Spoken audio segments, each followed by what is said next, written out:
It's okay. I do everybody that way. You'll just have to spread the word. Next time he doesn't bring anybody. But you know, we all have something important to say, and this is a chance to say it.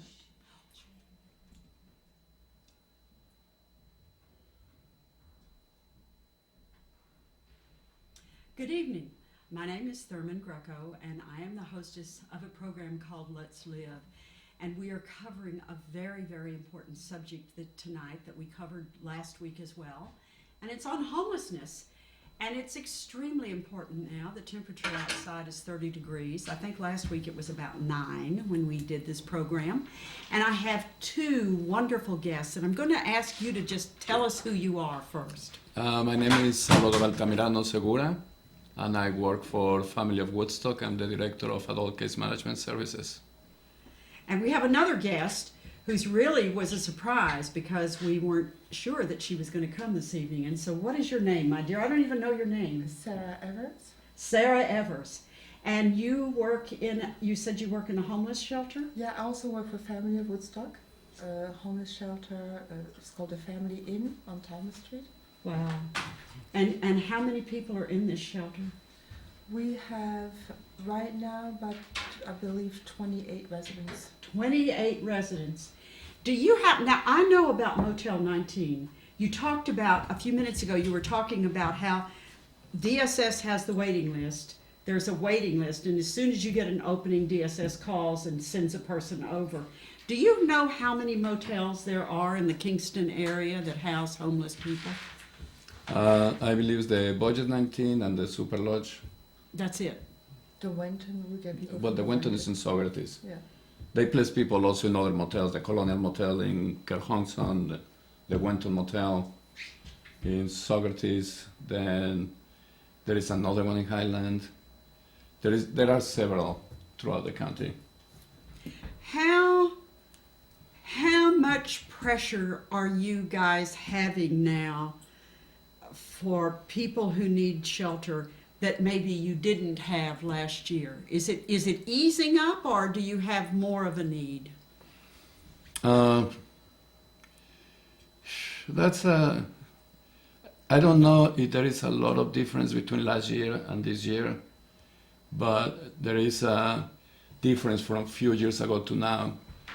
It's more difficult to find affordable housing for individuals that are homeless or for families that are homeless. Part of it is the rent. The rent is higher than they used to be, and the income hasn't really increased. So I believe that it is more difficult to place people in, permanent housing nowadays. Well, I'm anticipating, and I guess it's my own negative thinking, but now that we have had the SNAP cards reduced, and we're cutting back on unemployment, and it's a continual thing. It's not through. It's going to happen again. We know it's going to happen sometime in 2014. There are going to be more cuts and more cuts. That we've reached a point now where you've got money for housing and gas.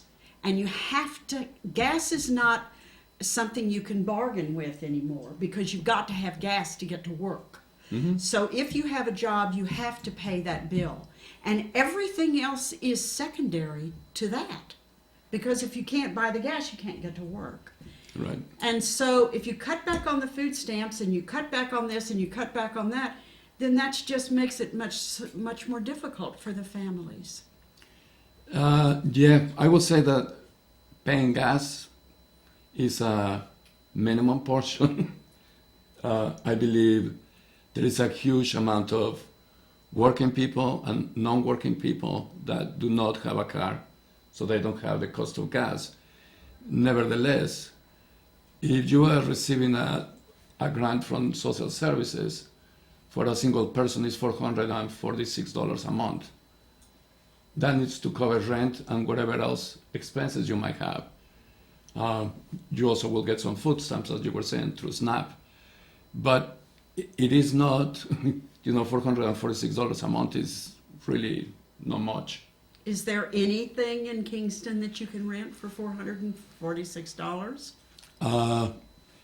There are a couple of boarding homes where people can, as I was saying a few years ago, with a DSS grant, you were able to get your own room or even a studio or sometimes a one bedroom. Today, you have to share a room with another person or even more than one person, sometimes 3 people in one room with the DSS grant. So if you have a DSS grant for $446 and you're living in a room with another person or 2 other people, how much money do you have left for food? And does this room allow you any cooking facilities? No, the rooming places provide food, so food is included. They're like boarding homes type of place. So they get 3 meals a day, or 1 meal a day, or 2 meals a day? They get something in the morning. They get one good meal. Most times they're not in during the day. They'll be out and about. So I would say that lunch is not it's on them. They're not going to have any money left. To answer the question, there is not going to be any money to do much. But we're talking about homeless, and there is also working homeless, not just social services homeless. There is also, and there is the ones that have no income homeless. There are the ones that are working, but the income of families or individuals one really struggles to make a living. I see in my own situation, I have a job. I'm not able to really put money aside. We're living, and it's 2 incomes in the household. We pay our bills. Yeah, granted, I'm able to take like a week vacation here and there, but nothing fancy, nothing expensive. So I can see how when you're making minimum wages, or when you're making $9 an hour or $10 an hour, $400 a week, if you work full time, $400 a week minus taxes, you end up with like $300. It's not gonna cut it to support a family, to pay the rent, to pay electricity, to pay. Now everybody needs to be connected or wants to be connected. Cell phone bills, they're like, $100 and plus. Everybody with their iPads. Anything happens, the car breaks down, a medical emergency, they need to replace something, somebody gets sick, forget it, there goes the job, there goes the housing. There goes everything. Exactly. Because when you are that close to the line, anything that happens is going to disrupt your equilibrium, your balance, and you're not going to be able, everything is going to cave in. And then once that happens, it's so difficult to bring yourself back up to par. Absolutely. And when people come and stay in your shelter, how long do they stay? Well, DSS would like us to find them housing in 60 days. So we have a 60-day first contract. If we don't attain that goal in 60 days, we can ask for another extension. But I would say the average is about 3 months, 2 to 3 months, tops.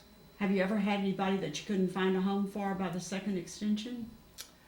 We had a few. There were large families, couple with 5, 6 children. Extremely hard to find housing, with four bedrooms. I mean, when you have 6 children, you need 3, 4 bedrooms. It's very hard. So, but we managed, but it took a little longer. So you do find homes. And do you have rental assistance for these people? It's the same DSS grant for housing. So DSS provides the help. I work with, I provide services for the children, so I'm not 100%.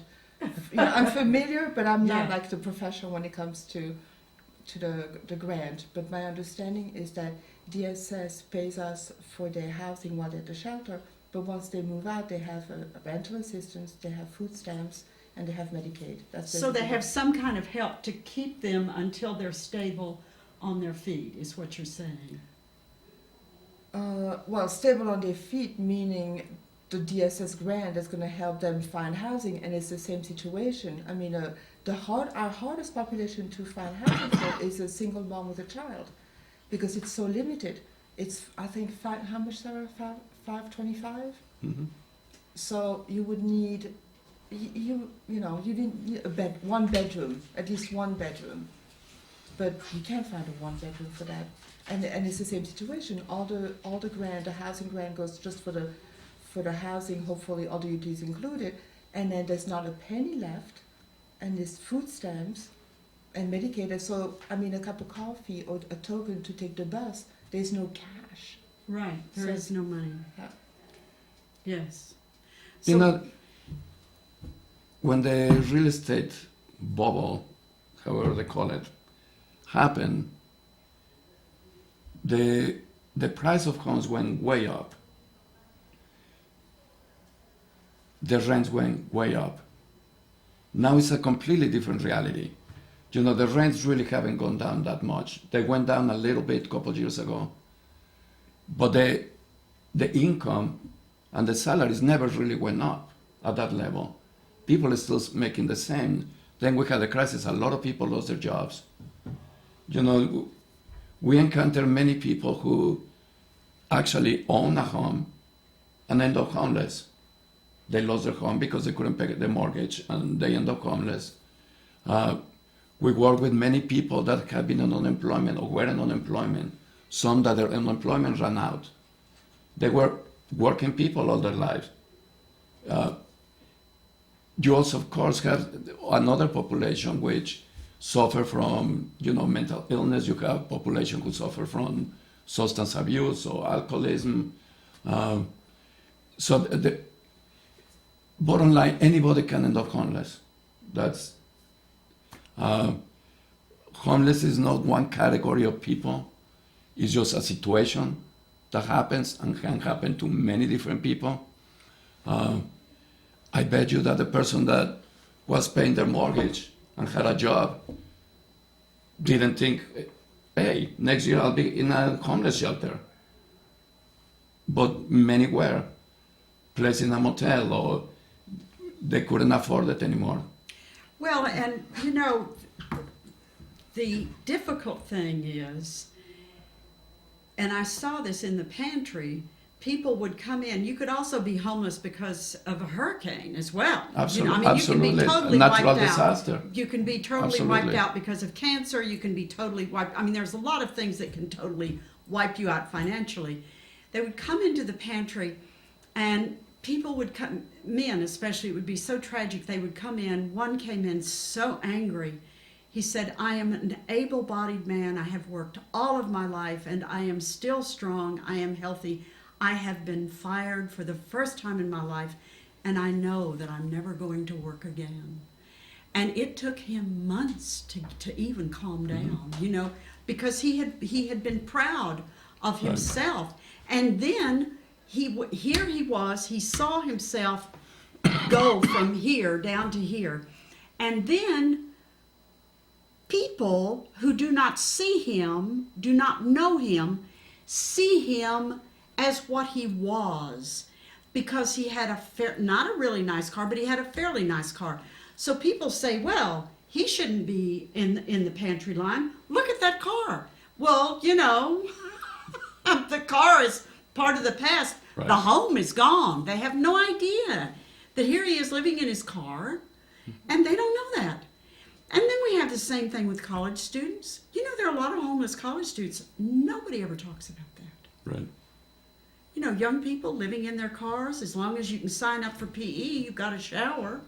It's a really, and it's true, the housing bubble came and prices went down, but there's such a shortage in housing that rent didn't have to go down, and there's still a shortage. Even Of at the affordable prices. housing, absolutely.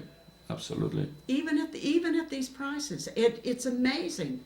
It's like for a certain level of people, we're in a slump and we're never going to be able to get out. What is a person to do, Salvador? Hope. Hope. Let's not lose hope. It's like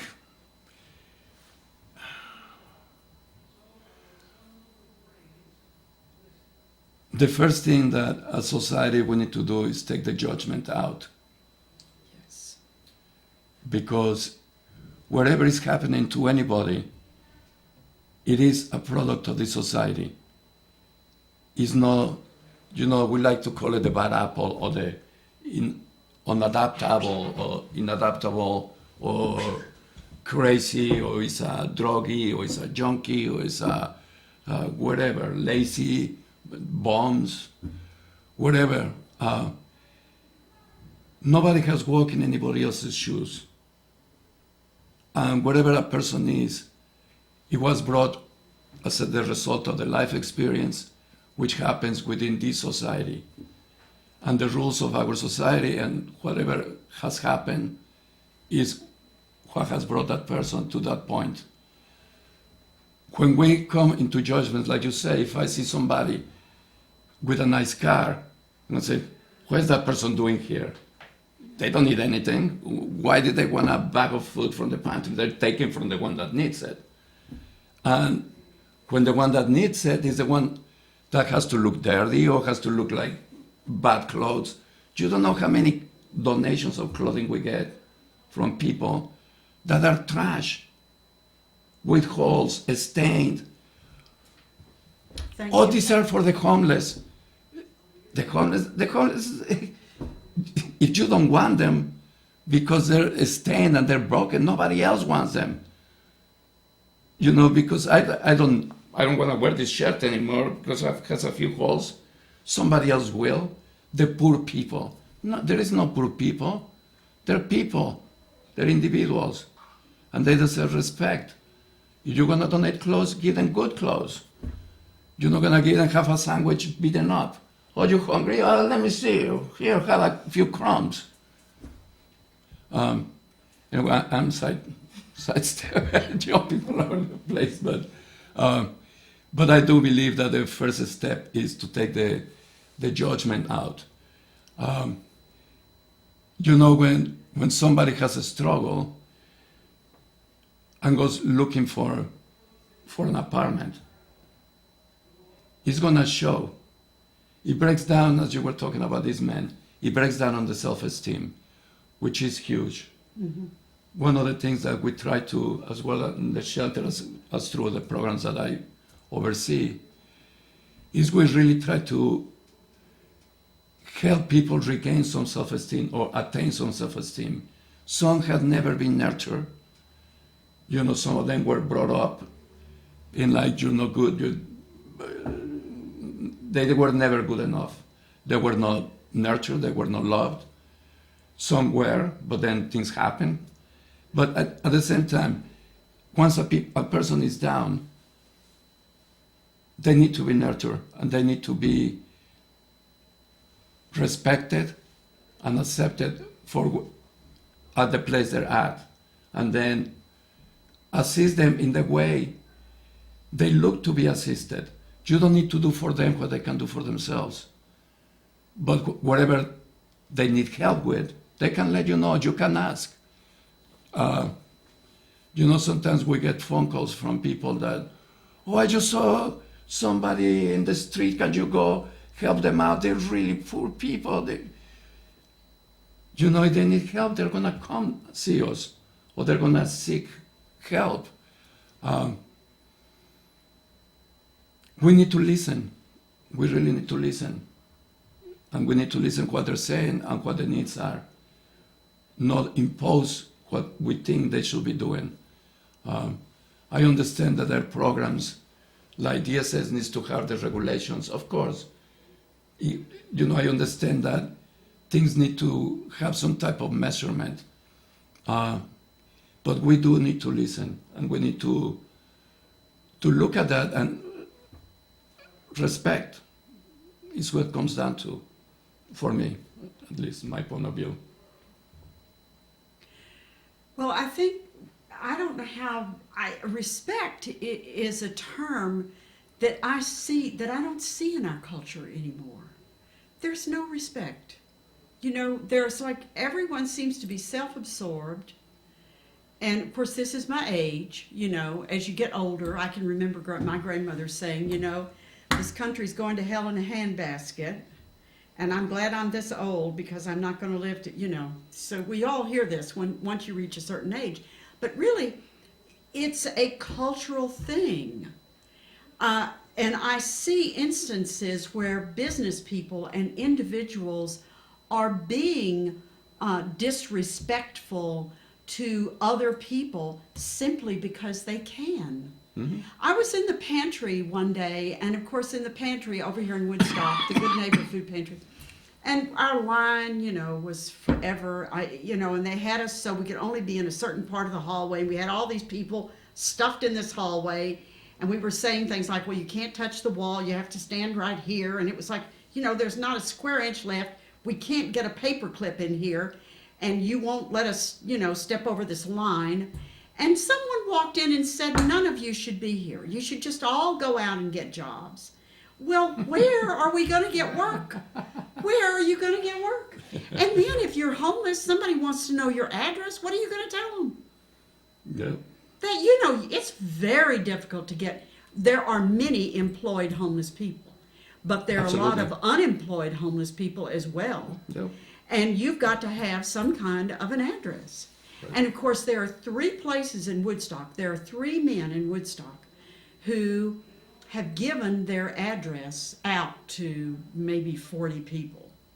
And these people are using these phony addresses so that they can, you know, so they can vote, so they can get mail, so they can whatever.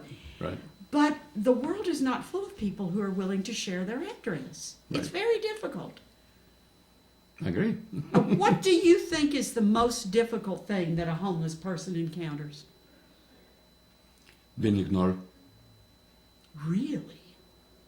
Being ignored. Not You see, invisible. Yeah. Let me relate you a little story. Please. When my daughter was 12 years old, I used to go take them back to Mexico. I'm originally from Mexico. Took one of her trips. 2 of my sisters, one of them is kind of well off nowadays. The other one, she's all right. But my daughter, being the only from the whole family, she's the only female.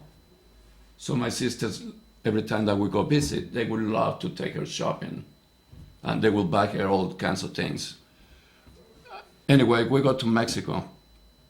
And we went to markets and through different neighborhoods in Mexico City. And we passed so many people on the street with their handouts, sitting outside churches, sitting on the sidewalk, inside the markets, asking for food. So when we came back, we were having a conversation with somebody, and I was telling her about the poverty in Mexico. And my daughter is like, what are you talking about? There is no poverty. They have the malls and everything.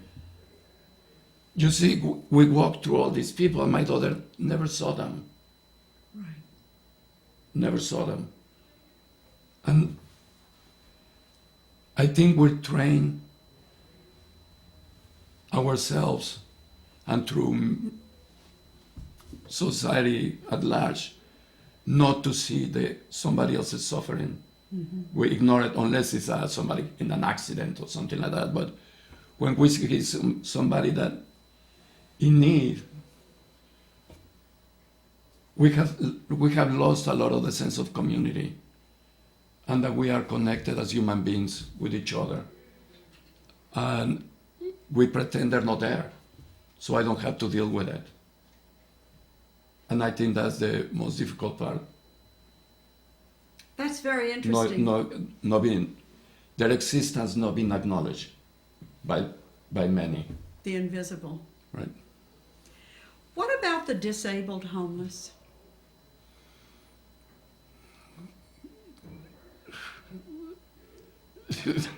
The disabled, in which way? There are disabilities. Absolutely. Absolutely. That's the point I'm making.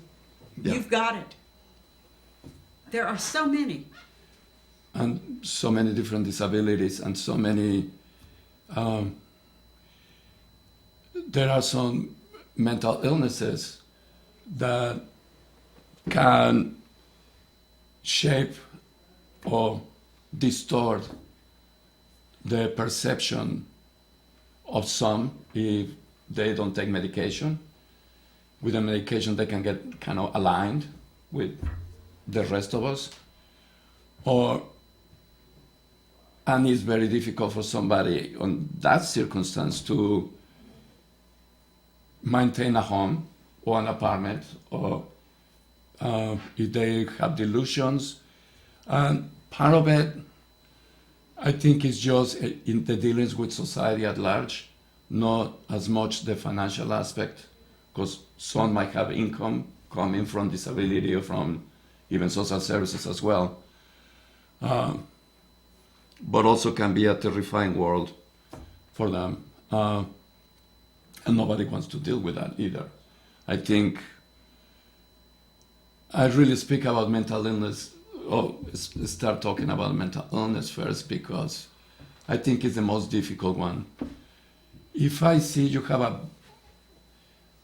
walk with crutches or with a wheelchair, I can see what your issue might be. I can see your disability is expressed physically. Mental illness doesn't necessarily show physically. And that's, I think, scares a lot of us when we don't know how to deal with somebody who is living in a world that is very different from my world, or the world as I understand it. And it can be freaky. So many landlords might not want to have somebody, with a mental illness at that level in their housing. And many people don't want to deal with them. If they see somebody talking to themselves on the street, take a loop, go from the side. Yeah. They don't want to talk to. And I think it's just fear, not knowing, lack of knowledge how to deal with somebody, because we don't see what the issue is. There is,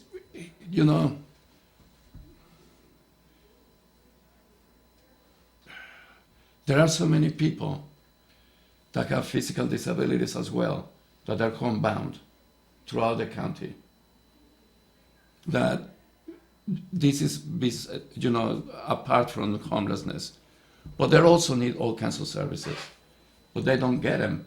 They end up, being taken. Once they had to call 911 because it's a medical emergency, and just becomes a crisis.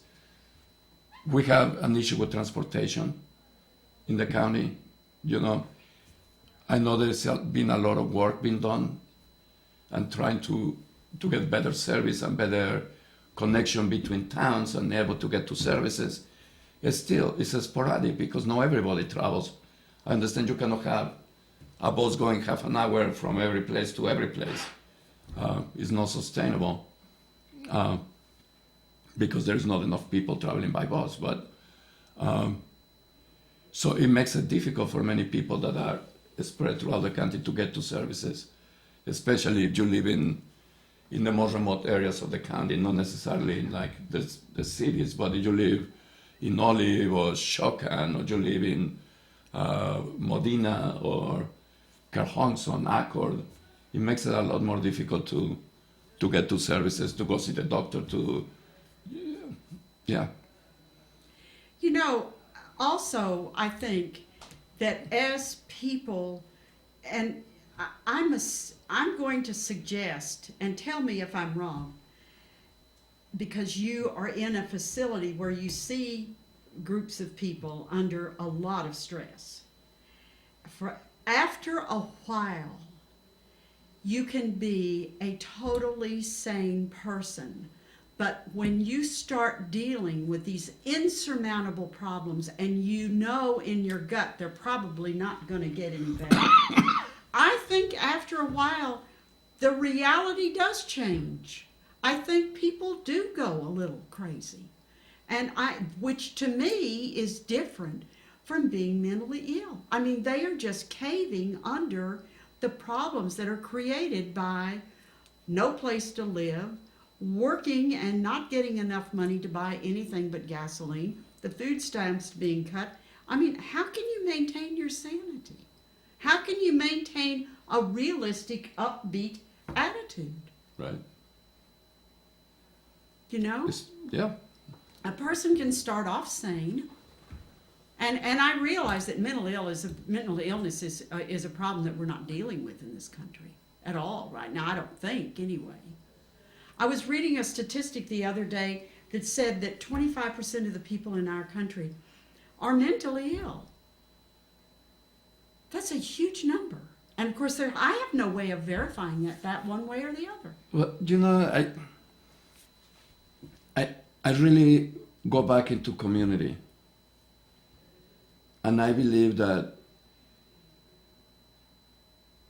when I hear about the American dream and when I hear about how things were, I think the American dream was something shared. Is something that in the past people saw not just themselves achieving, but their neighbor achieving and their kids achieving. And it changed from seeing everybody achieving it to, I'm gonna get it. It became an individual thing. And there's a huge push to be number one, and there's a huge push to be the top. But disregard your partner, disregard your neighbor, disregard anybody else around you. The only one that matters is you. And when you come from that place, that only that matters is me, I can care less what happens to anybody else. I can care less what happens to you, to her, and to anybody, because I care about me, and that's that. When we do throw that disconnect, and it's all about me,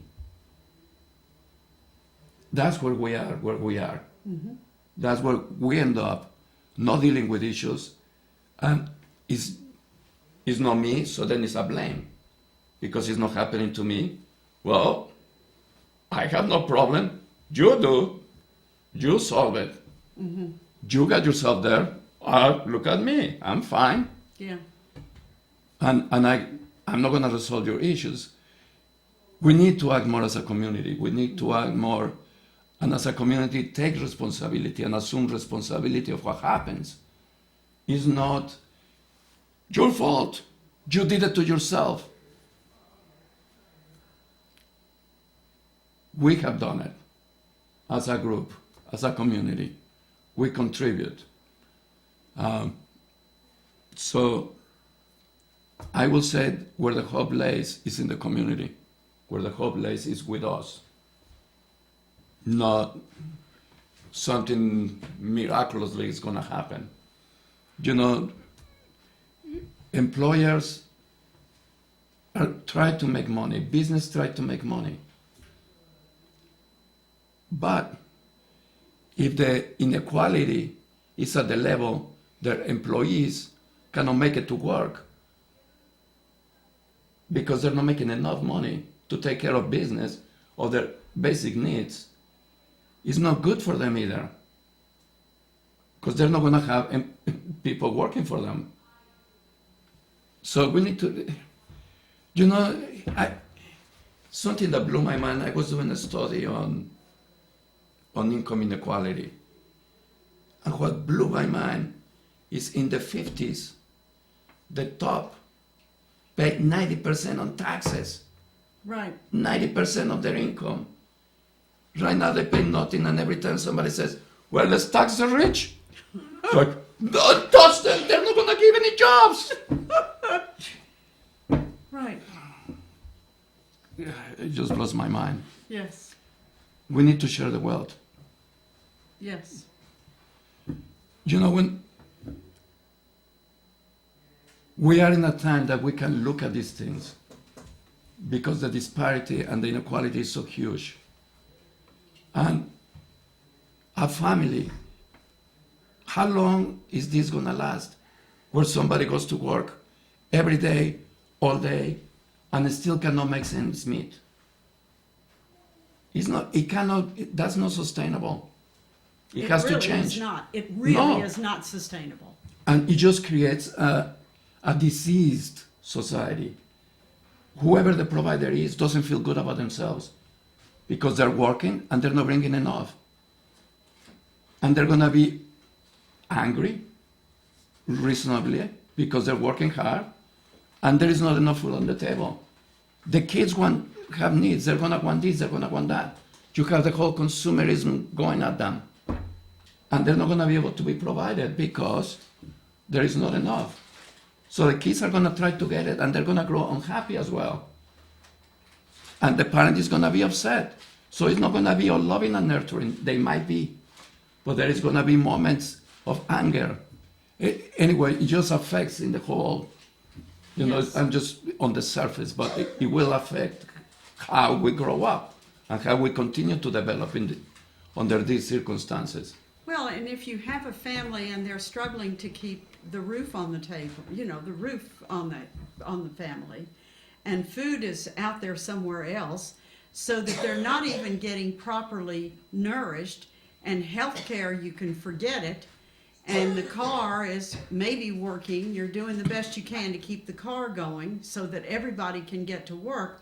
All you have to have is just a real small breakdown in some of this. Mm-hmm. One person has to go to the dentist for a serious tooth or whatever, or one person has to go to the hospital because they've got whatever. And then the whole thing is broken down because it's so tenuous. And then that's where the people end up needing homes. And what happens to the homeless people that are on the waiting list? You say there's a waiting list, and there's some motels, but these people are, it's 30 degrees out. Where are these people?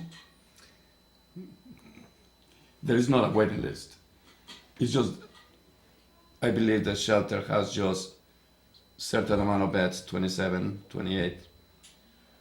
So they try to maintain it full. The rest get placed in motels. Are there enough motels? That you need to ask to DSS. Are there enough motels? I don't think there are. I don't think there are, because in the pantries, we see people who do not. I see people who live in tents, and I see people, Mm-hmm. I know of at least one family in 4 that lives in a camper that's on the back of a pickup, so they don't have a kitchen, facilities or anything. And I know a couple of people that are living in abandoned buildings. Mm-hmm. And, this is cold. And what do you do when somebody comes in and says, I'm in a tent and I can't take it anymore?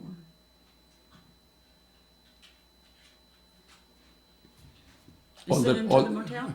Again, it's all, we really do, when somebody comes into our offices, we do an assessment. You also have individuals that might not have documentation. If they don't have documentation, DSS is not going to help them. Right. So DSS is out. So we try to be creative and see what resources they have. Sometimes they might have some resources that they're not aware. And I'm not talking financial resources. I'm talking people. Yeah. Where they perhaps can stay. Most times people know what to do. Sometimes they just need a break for a couple of days. Mm-hmm. You have a migrant population. Part of it is DSS has many regulations. If you receive a grant from DSS, you also have to do certain things. you have to be actively looking for a job, or they have a program, C-Web, where you actually are placed to perform work in a non-for-profit for a certain amount of hours that will cover, as if you were being paid, will cover what DSS grant is. So you'll be working 20 hours, 15 hours. You pay off your grant, basically. You work Right.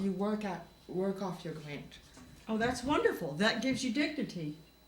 They don't see it Yes, like that. I believe it is. And it gives them an It opportunity. gives them a motivation to find a job that actually pays them, and so they can get off DSS, which I think is brilliant. Yeah. But it does. It does give them self-esteem because they're doing something positive. And also sometimes opens the door, might open the door. If somebody, it has happened at family, a couple individuals that were referred to us on C-Web now are employees. Very wonderful. Right. So it's good in that sense because it might open the door for them as well, to get but at the same time, for some it's difficult. And it's not just that, there is no, like, you will have to, okay, some people have difficulty following directions. And some people have a lot of pride. And when they're told, okay, you're going to get $446 a month, and you have to do this to get it. $446, that's not a lot. If you're receiving DSS money, you are not to have any other income. If you have another income, you have to report it to DSS. And anything that you're making will be deducted from your grant. So, we can go on with this forever because there are some other programs as well. And there are some programs to assist people. There are some programs that provide subsidized housing. There are Section 8 vouchers to assist with rent. There are HOPWA vouchers. So there are other types of assistance as well. That is enough? No. I don't believe it's enough because we still have so many people seeking assistance. Like my dream will be to go to work and I get fired because there is nobody seeking assistance. Right, that would be wonderful. Absolutely. Then I go back to Mexico. Anyway, that didn't sound right? Sounded pretty good to me. It's Well, let me change it. This is not the American going and saving the world. This is the Mexican coming to America. turns the other way around. But when you said that, what came to mind was Lyndon B. Johnson from Johnson City, Texas. He was the one that started this war on poverty anyway, and that was in the 50s. Right. I mean, that was like 65 years ago, and we're still fighting it. And I don't think we've won any skirmishes or battles or anything. Well, I think it was won back then, but things kind of reversed back to... Yeah. Somebody thought we won, but they didn't hang on to it. Going back to the mental illness portion, that I think according to the mental health, the population is becoming more mentally ill. Yes. The reason I had mentioned community is because I believe greatly that has to do, again, with the impact of not having a strong community. Yes. Lack of socialization, people left behind, people not being nurtured. We used to take care of each other, you know what I mean? It's like, hey, if somebody had a mental illness, it was kind of like more of a broad color to, now it's like, remove or medicate people. Pharmaceutical companies might have a lot to do also with a lot of people being diagnosed, Yeah. No, that's very true. Yeah. Somebody said to me, kind of humorously, the other day, that person is suffering from a mental disease that has not yet been diagnosed. All right. You know, it's like it took me a couple of minutes to catch on to that one, you know. That's everybody. That's all of us, you know. I'm in that boat too. But you know, truly, it is so difficult to be homeless. I think that must be one of the most difficult situations around. If you don't have a place, everything else can go. Right. Because if you don't have a place, you can't vote because you can't register to vote. When you live here and you go into your home, what is the feeling you get? What you going? I know you're going to a structure, to a room, or to whatever it is, but there is something else. It's a sense of belonging. There you go. You have a place where I it's belong safe, there. right? You have safety. You can relax. You don't have to worry. It's your space. Yes. And So you don't have that. if you're homeless, you do not have that. And that is so basic to functioning in life. You have to have this anchor. Right. Your home is your anchor. And it must be so difficult for those little children that you work with.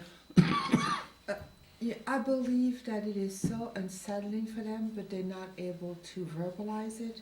So their behavior is changing, the grades go down, they fight at school, they are very difficult with their parents. They become, troubled children. We try to make it as good as an environment as possible for the children. We have a playroom, we have activities, we try to make them feel welcome. But the parents also are going through a lot of difficulties. They don't have patience with their children as much as they would at home. So that also shows in the relationship parent-child. Some children who are a little older are totally aware that they are homeless and how it puts them in a different category. And so they're ashamed. They don't want the school to know. They don't want the school bus to drop them off at the shelter because the other kids in the school bus is like, where do you live now? What is that? And they feel ashamed. So there's a whole, it's difficult. It's very difficult for them. The little ones, the infants, the babies are the ones that you can distract, and they can be in the moment and still find joy. Children are so resilient, they always find joy. What a wonderful note to end on. We're down to our last minute, and give us your name again now. Salvador Altamirano Segura. And I'm his wife, actually, Sarah Evers. Actually, I'm her husband. Well, it has been so nice to have you guys again. Thank you for coming. Listen, can I ask you back? Sure. All right. Not next week, but we'll give Dinner? But thank you very, very much for coming. Thanks for the opportunity. And it's a very comfortable hour. It's been a good subject. And as bleak as homelessness is, we did end it on a laughing note. And thank you again. All right.